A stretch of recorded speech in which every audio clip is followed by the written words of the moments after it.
The other day I found a piece of apple in a friend's orchard.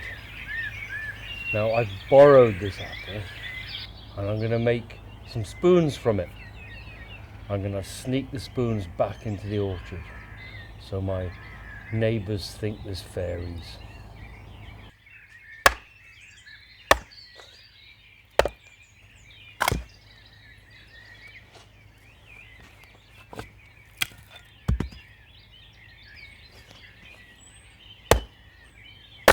That's better.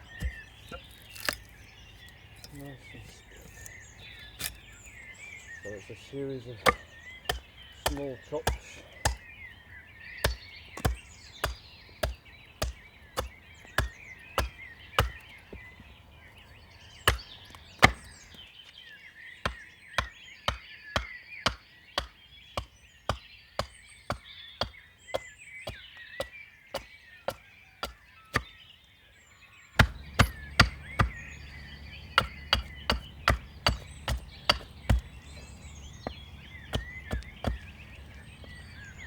Starting to get there.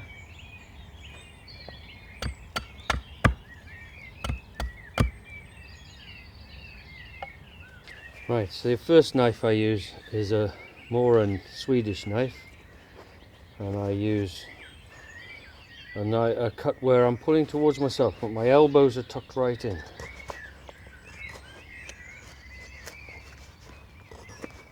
Just gradually take out all the axe marks.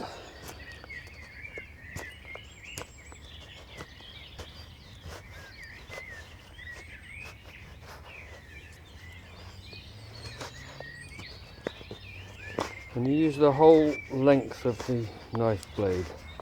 Start at the bottom and run it to the top, curving your wrist at the same time.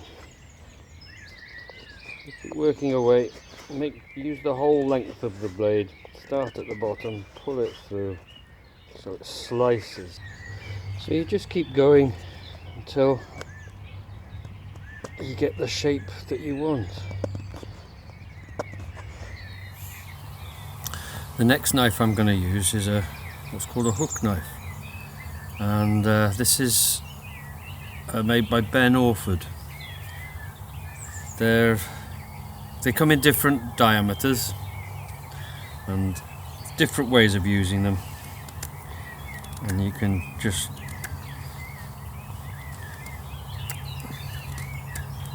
gradually scoop out the bowl.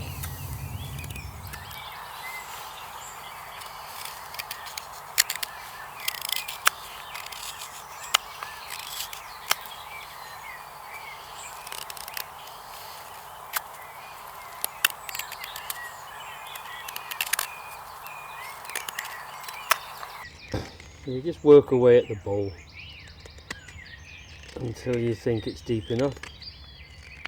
Now this is a cooking spoon, so it's never going to go in a mouth. It's for stirring. Once you've got it pretty well where you want it, you need to leave this to dry for a couple of days, somewhere cool. Not in the sun, and then you can do the final finishing, because when it's green it's difficult to get a really nice finish. When it's drier, that's when you can get the finish properly. So if you're happy with that, just leave it. When you finish it and it's dry, rub some olive oil into it, couple of coats, and it's ready to go. Using it as a good preservative. Lots of oil, lots of cooking oil in there.